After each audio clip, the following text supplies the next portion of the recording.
Ay pag ito ang Walang lalagyan mo. maxilizer na ginamit. Wala. Ha? Ibang pagkalaki niya. Oo. Kasi mo, iba ang buka ng palay.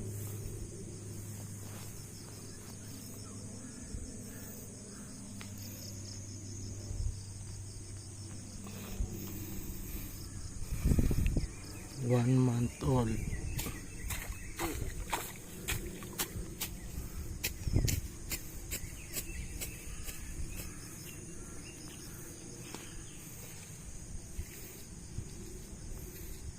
Sige yan po.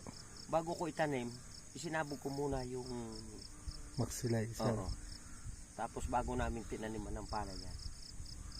Inarbonohan niyo na po yan. Hindi pa. Hindi pa. Oo. Mag-aabono kami nito pag magdalawang buwan siya.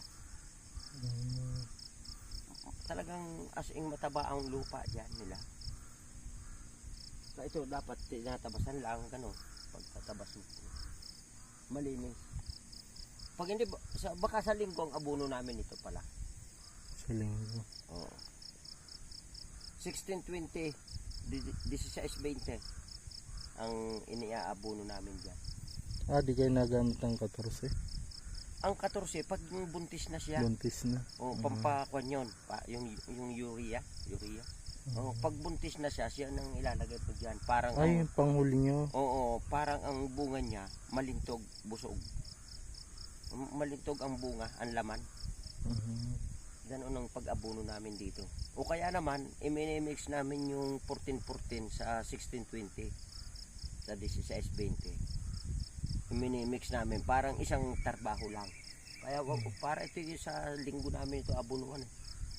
3 sako ang naririyan namin lahat hanggang pataas tapos abot na yun. Ilang maxilizer ginamit nyo po dito, sir? Bali 3. 3. Ilang hektarya po ito? Kaunti lang, ari lang. Yung binigay sa akin, yung ganito ng kaunti lang. Kaunti lang. Kaunti lang, pinasampul nga lang sa akin.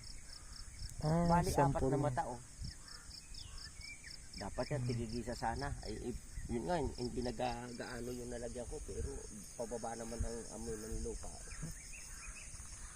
Sa 3 piraso yung isinampul ko doon. Parehas din siya lang.